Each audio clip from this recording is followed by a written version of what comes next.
الذين يحملون العرش ومن حوله يسبحون بحمد ربهم ويؤمنون به ويستغفرون للذين آمنوا ربنا وسعت كل شيء رحمة وعلما فاغفر للذين تابوا واتبعوا سبيلك وقهم عذاب الجحيم. الذین وہ فرشتے یحملون العرش جو عرش اٹھائے ہوئے ہیں ومن حولہ اور جو اس کے ارد گرد ہیں یسبحون بحمد ربہم وہ تسبیح بیان کرتے ہیں اپنے رب کی حمد کے ساتھ ویؤمنون بہ اور اپنے رب پہ ایمان رکھتے ہیں ویستغفرون اور وہ بخشش طلب کرتے ہیں للذین آمنوا ان لوگوں کے لیے جو ایمان لائے ربنا وہ کہتے ہیں ہمارے رب وسعت کل شیء رحمتا وعلما تو وسیع ہے ہر چیز پر رحمت اور علم کے اعتبار سے فاغفر للذین تابوا اے اللہ تو بخش دے ان کو جنہوں نے توبہ کی واتبعوا سبیلک اور جنہوں نے تیرے رستے کی پیروی اور اتباع کی وقہم عذاب الجحیم اور اے اللہ تو ان کو بچا لے جہنم کے عذاب سے.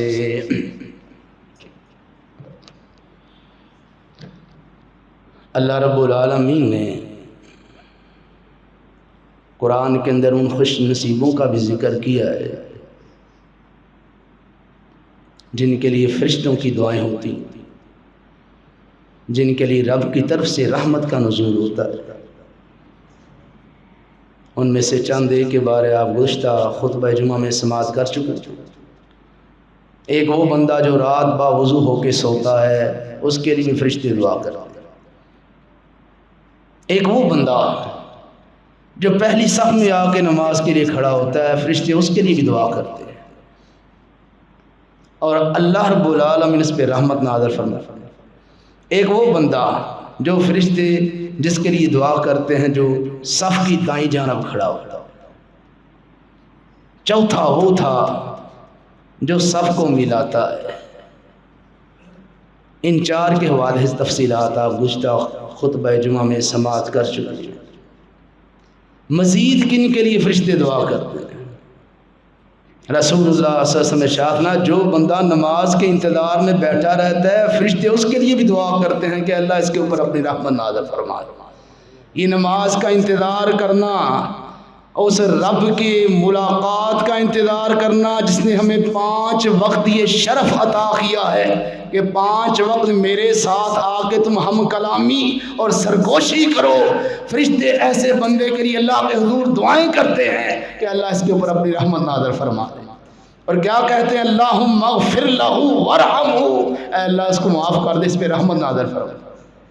پریشان نہیں ہونا چاہیے، کوئی بات نہیں، لائٹ چلی جاتی ہے. نماز کے انتظار میں جو بیٹھا رہتا ہے اللہ کی قسم فرشتوں کی دعائیں پاتا ہے اور رب کی رحمت کا نزول اس میں ہوتا ہے. اور یہ دعا بار بار فرشتے کرتے ہیں، اللہم اغفر لہ ورحمہ، اے اللہ اس کو معاف کر دے، اے اللہ اس پہ رحمت نازل فرما. اور کتنی خوش نصیبی ہے جو رب کی ملاقات کے انتظار میں بیٹھا ہوا ہے. یہ اللہ کے حضور کھڑے ہونا، اللہ کے حضور دس بستہ قیام کرنا، رکوع سجدہ کرنا، یہ اللہ سے ملاقات، اللہ سے ہم کلامی، اللہ سے سرگوشی کا شرف ہے جو نمازیوں کو اللہ نے عطا کیا. اور کتنے بد نصیب ہیں وہ جو اس شرف سے محروم ہیں. جو نماز کے لیے آ کے انتظار کر رہا ہے وہ کس کا انتظار کرے؟ اپنے رب سے سرگوشی کا انتظار کر رہا ہے. رات 2-2 بجے تک انتظار کرتا ہے کسی کا فون آنا ہے، آنکھوں پہ سویلنگ چھائی ہوتی ہے، پاؤں متورم ہو جاتے ہیں، باتیں کرتا تھکتا نہیں، اس کا ایک بول میرے دل کی ہار.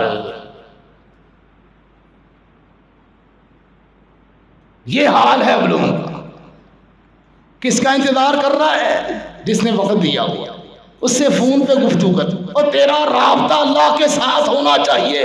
کبھی اس انتظار کی بھی قیمت تو نے جانی ہے کہ جس انتظار کے لیے فرشتے دعائیں کرتے ہیں، جس انتظار کے لیے فرشتے مغفرت کی دعائیں کرتے ہیں، رحمت کی دعائیں کرتے ہیں اور رب کی طرف سے رحمت کا نزول ہوتا ہے.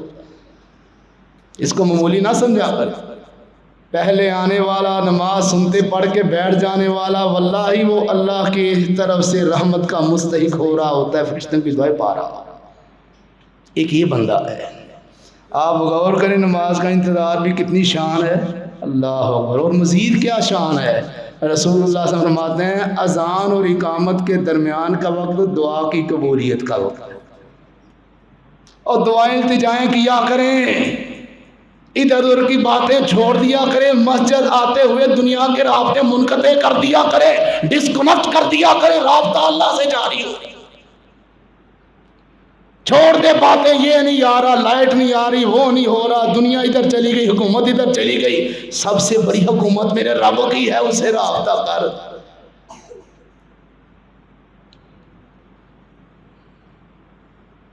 ذکر کر، اذکار کر، اس کے حضور دعائیں التجائیں کر، دعا کی قبولیت کا وقت۔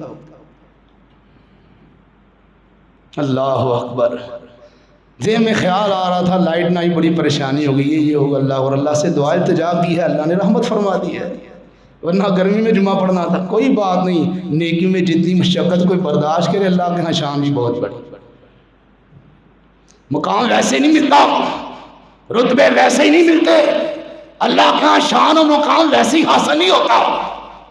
اور دنیا کی حقیقی سی چیزیں حاصل کرنے کے لیے، دنیا حاصل کرنے کے لیے، حصول دنیا کے لیے لوگ کتنی مشقتیں کرتے ہیں۔ اور بڈی کے پاس کھڑے ہونے والا بیچارہ 8-10 گھنٹے کی مزدوری کرنے والا، ماہانہ کیا اس بیچارے نے لے لینا 20-30-40 ہزار آگ کے قریب کھڑا ہو کام کرنا۔ یہ وابڈا کی ننگی تاروں پہ چڑھ جاتے ہیں، وابڈا کے ہلکار ہے، وہ کیا ہے، کیا ان کو میرا مطلب ہے اللہ اکبر کوئی 2-4 لاکھ ملنا ہوتا ہے، وہ ہزاروں کی طرح ہے، موت کے ساتھ کھیل رہے ہوتے ہیں، دنیا ہے نا۔ پھر کیا ہوا اگر نماز آتے ہوئے تو راستے میں اللہ نہ کرے، چلو ہو ہی جاتا ہے، یہ سعادت ہے، اگر اللہ کرے مسجدی سعادت مل جائے، نماز پڑھتے ہوئے انتظار کرتے ہوئے تیرے پر بے ہوشی طاری ہو جائے، تو فوت بھی ہو جائے، کس کام کی وجہ سے فوت ہوا ہے تو؟ ہمارے عزیز سے وہ حج کے لیے چلے گئے، حج کے دن تھے، بڑا دل ان کا بے قرار اور طبیعت بڑی خراب، وہ ڈاکٹر کے پاس گئے، وہاں معالج ہوتے ہیں حج کے دوران میں رکھے ہوتے ہیں، اللہ اکبر، پریشان، میرا دل بڑا بے قرار ہے، مجھے کچھ ہو نہ جائے، حج بھی میں نے حج کے دن ہے، تو ڈاکٹر صاحب بھی اچھے تھے، کہتے پھر کیا ہوگا اگر آپ کو کچھ ہو بھی جائے گا تو کیا ہو جائے گا، اچھی بات نہیں آپ کو کچھ ہو جائے، حج کی حالت میں دنیا سے جا رہے ہیں آپ، اللہ،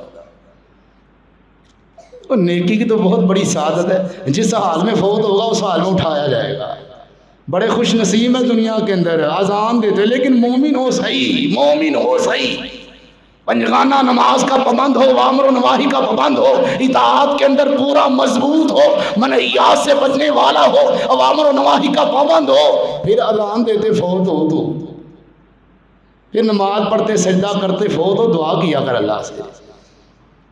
ہمارے شہر کے بڑے مشہور عالم شہر روڈ کے مولانا محمد یوسف سنت پوری رحمہ اللہ تعالی خطبہ جمعہ ارشاد فرما رہے ہیں آیت الکرسی اللہ لا الہ الا هو الحی القیوم، اس کی تشریح ہو رہی ہے، جمعہ پڑھایا جا رہا ہے، اور ڈاکٹر اقبال کی ایک بات کہنے لگے، اللہ اکبر، کہتے ہیں میری نہیں مانتے تو اپنے شاعر مشرق کی مان لو۔ اس نے کہا تھا یہ نغمہ فصل و گلو لال فصل گلو لالا کا نہیں پابند، بہار ہو یا خزاں لا الہ الا اللہ، یہ جملہ نکلنے کی دیری فوراً ممبر پہ بیٹھ، ایسے دل پہ ہاتھ رکھ، اور پانی لینے والا پانی لے کر گیا، باغ کے واپس آیا، لیکن آنے سے پہلے روح پرواز ہو چکی، بڑی سعادت ہے یہ۔ اللہ سے دعا کیا کرو اللہ نیکی کے راستے میں جان لے جائے، یہ گرمی سردی کی پرواہ نہ کیا کرو، لوگ دنیا کے لیے نہیں کرتے، ہمیں دین کے معاملے میں پیچھے ہونا ہے، نہ بڑے بڑے سخت قسم کے میں نے ورکر دیکھے، اللہ قسم دنیا کی خاطر وہ کچھ کرتے ہیں آپ حیران۔ ایک بورڈ بنا ہوا ہے 5-6 فٹ لمبا، اس بورڈ کو اس نے پیچھے باندھ لینا ہے اور پیدل چلنا ہے، کس کا بورڈ ہے؟ کوئی ایڈورٹائزمنٹ کمپنی ہے، اس نے اپنی ایڈورٹائز کی ہے، بورڈ کس کو باندھا ہے؟ بندے کو، اس نے ہفتہ بار روڈ پہ شہر روڈ پہ چلنا ہے، وہ کس کے لیے؟ مشہوری کے لیے، میں نے خود دیکھا ہے، سب بورڈ پیچھے باندھا ہے، وہ چل رہا ہے پیدل، مشہوری ہو رہی ہے، تیرے چرچے فرشتوں میں ہو جائیں، تیرے چرچے آسمان والوں پہ ہو جائیں. کتنی عزت ہے. تو بہرحال نماز کا انتظار بھی کیا ہے؟ نبی صلی اللہ علیہ وسلم فرماتے ہیں نماز کا انتظار ایسی ہے جیسے بندہ نماز کی حالت میں ہوتا ہے. اللہ، اور 3 بڑے بڑے فائدے ملتے ہیں جو بندہ نماز کا انتظار کر رہا ہوتا ہے. مزید ابھی نماز پڑھ لی ہے تو نماز کے بعد بیٹھا ہوا ہے، جب تک بے وضو نہیں ہوا پھر دعا مل رہی ہے فرشتوں کی. نماز سے پہلے بھی انتظار میں دعائیں مل رہی ہیں، نماز کے بعد اب بیٹھا ہوا ہے جب تک بے وضو نہیں ہوا، فرشتہ پھر اس کے لیے دعا کر رہا ہے اللہم اغفر لہ وارحمہ، اللہ اس کو معاف کرنا دے. اور قابل ہو تو ہم شانے کئی دیتے ہیں، ڈھونڈنے والے کو دنیا بھی نہیں دیتے ہیں. آج ہم قابلیت نہیں پیدا کرتے. نیکی کے لیے میرا قدم اٹھتے ہوئے دل پہ ہاتھ پڑا. اللہ اکبر. تو جو مشقت اٹھاتا ہے نا وہ عزت پاتا ہے. نبی صلی اللہ علیہ وسلم نے ارشاد فرمایا تھا جنت کو ان چیزوں سے ڈھانپا گیا. صحیح مسلم کی روایت. کون سی چیزیں جو نفس پہ گراں ہوتی ہیں، شاق ہوتی ہیں. نیکی وقتی طور پہ شاق تو ہوتی ہے نا. گرمی میں پیدل چل کے آنا، اللہ اکبر. آج دفعہ کہ لائٹ بند ہے، گرمی بغیر پنکھوں ہی کھڑے ہونا. اللہ کبھی دیکھیں میں نے پچھلی بھی مثال بھی نا، وہ آٹا لینے کے لیے ٹرک کے ساتھ کھڑے ہونے والے 2-3 گھنٹے بیچارے کیا بوری ملنی ہے، اور تپتی دور کے اندر چلچلاتی دھوپ کے اندر کھڑے ہو جائے بیچاروں نے آٹا. یہ ہم کو عزت دے رہے ہیں. اللہ اکبر. تو نماز کے بعد بھی جب تک آپ بے وضو نہیں ہو رہے فرشتہ مقرر ہے آپ کے لیے دعا کر رہا ہے. یہاں میں سلام پھیرتا ہوں وہ ہو گیا، نہ اذکار نہ وظائف نہ سنتیں. نبی صلی اللہ علیہ وسلم نے ارشاد میں تھا اللہ اکبر اپنی نماز کا، نفلی نماز کا کچھ حصہ گھر کے لیے رکھو. یہ نہیں کہا سارا حصہ، مطلب کیا کچھ حصہ مسجد میں پڑھ گیا ہو. نفلی نماز کچھ مسجد نہیں پڑھنی چاہیے، بندے پہ شبہ نہیں پڑتا کہ پتہ نہیں اس نفل پڑھتا بھی ہے. نبی علیہ السلام نے شبہ سے بچنے کا بھی حکم دیا ہے. آج بڑے لوگ ہیں شبہات کے اندر گرے ہوتے ہیں اور ان کی ذات متہم بن جاتی ہے، اس پہ تہمتیں آتی ہیں. شبہات کی وادی میں قدم نہ رکھا کرے. لوگ بڑی انگلیاں اٹھاتے ہیں. نبی علیہ السلام بیوی کے ساتھ جا رہے ہیں، 2 صحابی گزرے جناب صفیہ، ان دونوں صحابہ کو بلانا ادھر آ جائے. حلوم آئی لئی جی اللہ میں انہا صفیہ، میری بیوی صفیہ ہے. اللہ کے رسول ہم آپ کے بارے میں تم نہیں، لیکن شیطان ایسے گردش کرتا ہے جس طرح خون رگوں میں دوڑتا ہے، اس طرح بندے کے اندر گردش کرتا ہے. وہ خیال پیدا کر سکتا. بچ جائیں شبہات سے، شبہ والی چیزوں سے بچ جائیں، شبہ والی جگہوں سے بچ جائیں جہاں انسان کی ذات متہم بن جاتی ہے، اس پہ تہمت آتی ہے. ایسی حرکتوں سے بچا کریں.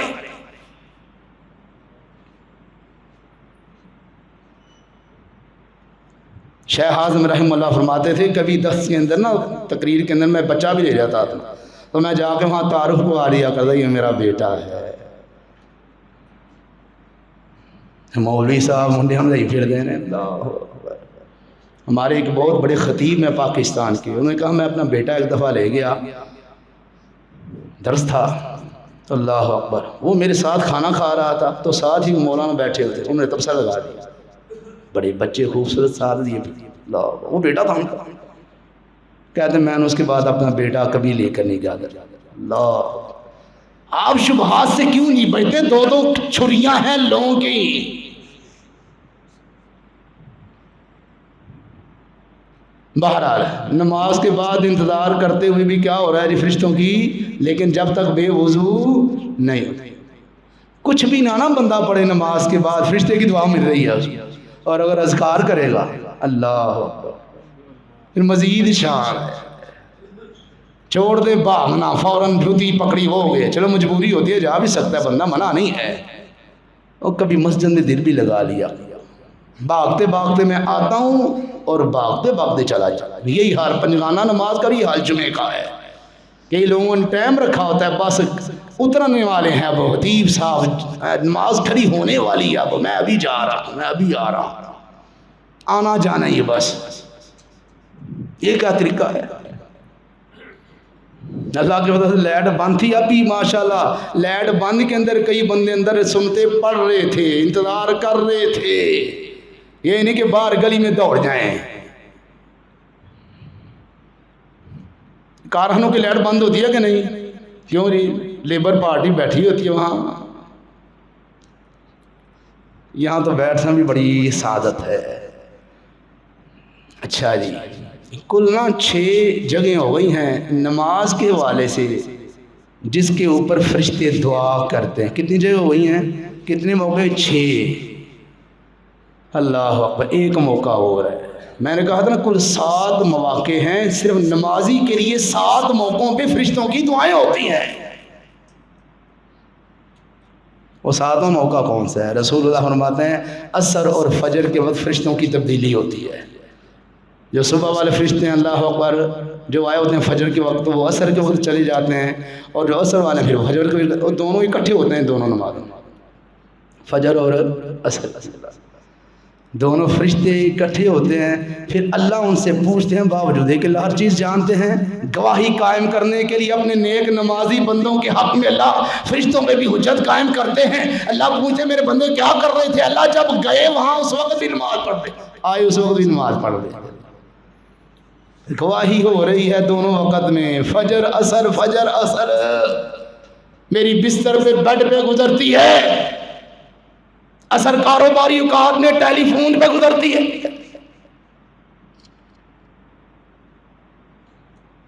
اور جس نے فرشتوں کی گواہی لینی ہے اس کو بیڈ چھوڑنا پڑے گا. جس نے فرشتے کی گواہی لینے ٹیلی فون، کاروباری امور، سوداگری، تجارت چھوڑ دی گواہی دلانے کے لیے. اور رسول اللہ صلی اللہ علیہ وسلم فرماتے ہیں جو چاہتا ہے کہ وہ اپنے رب کا دیدار کرے، کیا کرے؟ رب کا دیدار کرے. 5 نمازیں پڑھنی ہیں، لیکن مزید میں ان 2 نمازوں میں کبھی بھی ہارے نہ، مغلوب نہ ہو، فجر اور عصر کی نماز. اور رب کا دیدار چاہتے ہو تو فجر چھوڑنی پڑے گی. کدھر؟ گھر نہیں، مسجد آنا پڑے گا. آج ہم فجر چھوڑ کے گھر سمجھتے ہیں کہ یہ ہو جائے، نہیں، گھر چھوڑ کے آنا پڑے گا. میں ان 2 نمازوں میں کبھی مغلوب نہ ہو جو رب کا دیدار چاہتا ہے، فجر اور عصر کی نماز. فرشتوں کی گواہیاں بھی ہو رہی ہیں. اور پتہ کیا کہتے ہیں فرشتے؟ اللہ ساری تفسیر پوچھتے ہیں، تفصیلات حدیث کے اندر مذکور ہیں. تو وہ فرشتے بلاخر پتہ کیا کہتے ہیں؟ اللہم اغفر لہم یوم الدین. اے اللہ ان کو جو نمازی عصر کے وقت بھی ہم گئے نماز پڑھ رہے تھے، فجر کے وقت گئے نماز پڑھ رہے تھے، اے اللہ ہم گواہی دیتے ہیں اللہ ان کو قیامت کے دن تو معاف کر دینا. تیرے لیے فرشتہ دعا کر رہا ہے. یہ ہے وی آئی پی پروٹوکول. تو دنیا کے پروٹوکول کے پیچھے بھاگ رہا ہے.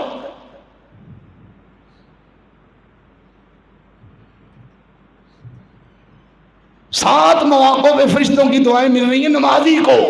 گھر سے آنے سے لے کر واپس جانے تک گناہوں کی بخشش علیحدہ ہو رہی ہے، درجات کی بلندی علیحدہ ہو رہی ہے، کفارے ذنوب علیحدہ ہو رہا ہے، نیکیوں کا اندراج علیحدہ ہو رہا ہے، اور فرشتوں کی دعائیں علیحدہ بھی. کتنی شان ہے نمازی کی. اللہ اکبر. اور کون سا موقع ہے؟ رسول اللہ صلی اللہ علیہ وسلم نے ارشاد فرمایا، اللہ اکبر، آپ نے کھانا کھایا، کسی آدمی نے دعوت کیا، آپ نے کھانا کھانے کے بعد کیا دعا دی؟ افطر عندکم الصائمون واکل طعامکم الابرار وصلت علیکم الملائکہ. اللہ اکبر. میں تیرے پاس روزے دار افطاریاں کرتے رہیں اور نیک لوگ تیرا کھانا کھائیں. کون کھائیں؟ کنٹوٹے 10 نمبری نہیں، نیک لوگ تیرا کھانا کھائیں. اور اللہ اکبر، وصلت علیکم الملائکہ، فرشتے تیرے اوپر درود بھیجیں، تیرے اوپر دعائے رحمت کریں. آج میرا کھانا تو ان کے لیے جس کے ساتھ مجھے غرض ہے، کوئی لالچ ہے، کوئی مفاد ہے، کوئی بینیفٹ ہے، میرا کھانا ان کے لیے. نمازیوں کو کہاں کھلاؤں؟ میں مر جاؤں. نہ شرح سکی جزاک اللہ کہہ کے ٹور جانا، انہوں ایک کام وارث نہیں ہے. میں تو ان کو کھلاؤں گا جو میرا فون اٹینڈ کر کے میرا کام نکلوائیں. جس کے ساتھ مجھے کوئی مفاد ہے میں ان کو کھلاؤں گا. یہ دنیاوی مفاد ہے اور کیا ہے. اور نمازی کو کون بٹھانا پسند کرتا ہے؟ الا ماشاء اللہ، کو صحیح نمازی کی عزت کرتا ہے. میں صحیح بات بتاؤں، بے دین بندے نمازی کی عزت نہیں کرتے، وہ بے دینوں کی عزت کرتے ہیں. اللہ اکبر. تو یہ اللہ کی طرف سے شان ہے. آپ غور کریں نبی علیہ السلام نے کیا دعا دی ہے؟ جو کھانا کھلائے، اللہ اکبر، اس کے لیے دعا رسول اللہ صلی اللہ علیہ وسلم فرما رہے ہیں کہ افطر عندکم الصائمون، تیرے پاس روزے دار افطاریاں کرتے رہیں، واکل طعامکم الابرار، نیک لوگ تیرا کھانا کھاتے رہے، وصلت علیکم الملائکہ، فرشتے تیرے اوپر درود بھیجتے رہے. نبی علیہ السلام نے دعا دی ہے. یہ دعا بھی دیا کرو، میزبانی کی دعا یہ بھی ہے. ایک تو اللہم بارک لہم فیما رزقتہم واغفر لہم وارحمہم، وہ تو دعا ہے، یہ بھی دعا ہے میزبانی. میزبان کو آپ نے کیا دعا دینی ہے؟ یہ دعا بھی ہے. ایک اور موقع ہے فرشتوں کی دعا لینے کا. اللہ اکبر. رسول اللہ صلی اللہ علیہ وسلم ارشاد فرماتا ہے جو بندہ اپنے بھائی کے لیے اس کی عدم موجودگی میں دعا کرتا ہے، اللہ اس کے لیے فرشتہ مقرر کر دیتے ہیں. وہ فرشتہ اللہ کے ذریعے اس کے لیے دعا کرتا ہے. کیا کہتا ہے؟ اللہ جو یہ اپنے بھائی کے لیے مانگ رہے اس کو بھی عطا کر. حسد، کینہ، بغض اس کی جڑ اکھیڑ کے رکھتا ہے. اسلام کی تعلیمات ایسی اعلیٰ ہیں. اہل علم تو کہتے ہیں جس کے بارے حسد پیدا ہو نا، دل میں کینہ بغض آئے، سڑے بندہ، اس کے لیے دعا کر دیا کرو. حسد کی جڑ اکھیڑنے کے لیے بہترین نسخہ ہے اس کے حق میں دعا کر دو، محسود کے حق میں. لیکن میں جلوں نا، ساری زندگی جلتا جلتا میں دنیا سے چلا جاتا ہوں، کڑتا سڑتا. اللہ اکبر. وجہ کیا ہے؟ اندر حسد کی آگ جل رہی ہے، برداشت نہیں کسی کی نعمت. اسلام کیا کہتا ہے؟ دعا کرو اس کی عدم موجودگی میں، غائبانہ دعا کرو. رسول اللہ صلی اللہ علیہ وسلم تو فرماتے تھے جس کو نیا کپڑا پہنا دیکھو تو یہ نہیں کہ سڑ جانا ہے بل جانا ہے. اللہ کیا کہنا ہے جی؟ البس جدید وعش حمیدا ومت شہیدا. تو نیا کپڑا پہنتا رہے، تو تعریفوں والی عزت والی زندگی بسر کرے، اور تجھے اللہ شہادت کی موت عطا کرے. یہ شہادت کی موت ایسی ہے جس کی دعا اپنے لیے بھی کی جا سکتی، کسی لیے بھی کی جا سکتی. یہ تھے میں شریکاں نو ویکھ کے سڑ نہ جاواں، گڈی لے لئی ہونا، میں ہلے گڈے تے وہ گڈی لے لئی ہونا، وہ مکان بھی لے لیا انہوں نے. دل بڑا بے قرار ہے صاحب، دل کو چین نہیں آتا. حسد کی آگ لگی اس لیے بے قرار. کئی دلوں کے بے قراری حسد ہے، کینہ ہے، جلن ہے. یہ مرنے سے پہلی خطرناک بیماری کا شکار ہو گیا ہے. جل بھی رہا ہے اور نیکیاں بھی جلا رہا ہے، اپنی نیکیاں بھی جلا رہا ہے. اور دعا کیا کرو، اپنے گھر والوں عورتوں کو بھی تعلیم دیا کرو. اکثر عورتوں میں بڑی بیماری پائی جاتی ہے حسد. فلانی نے کیا، فلانی نے سوٹ پایا، فلان اللہ، اور پھر الٹا خامد کو تنگ کرے، میرے لیے بھی اس کا انتظام. تو وہ کہتا ٹھیک ہے، وہ ڈاکہ مارنا میں کدھر جا کر انتظام کرنا تیرے ہاتھ. جس بندے کی کسی چیز پہ محنت نہ ہوئی ہو اس کو کوئی قدر نہیں ہوتی. بیوی کو کیا قدر ہے؟ وہ خون پسینہ آئے کر کے 10-10 12-12 گھنٹے سر کھپائی کر کے کما کے لاتا ہے، اس کو کیا قدر؟ اللہ اکبر. ایک اور موقع جس میں فرشتوں کی دعا ملتی ہے وہ کون سا ہے؟ رسول اللہ صلی اللہ علیہ وسلم فرماتے ہیں جو بندہ میرے اوپر درود پڑھتا ہے اللہ کی طرف سے اس کے اوپر 70 مرتبہ اللہ رحمت فرماتے ہیں. ایک روایت میں 1 مرتبہ، 10 مرتبہ، ایک روایت میں 70 مرتبہ اللہ درود پڑھنے سے. لیکن درود مسنون پڑھنا ہے، صلی اللہ علیہ وسلم پڑھ لیں، اللہم صلی علی محمد وعلی آل محمد پڑھ لیں، درود ابراہیم پڑھ لیں. احادیث کے اندر کئی درود مذکور ہے، کوئی سا بھی پڑھ لیں. لیکن الصلاۃ والسلام علیہ کا یہ رسول اللہ نے ثابت، اس سے بچنا ہے. درود پڑھنا چاہیے پر مسنون پڑھے اور بکثرت پڑھتا رہے. عام دعائیں کرنے کے بعد جو موقع کی دعائیں اس کے علاوہ کثرت سے درود پڑھتا رہے، اس کی بھی بڑی شان ہے.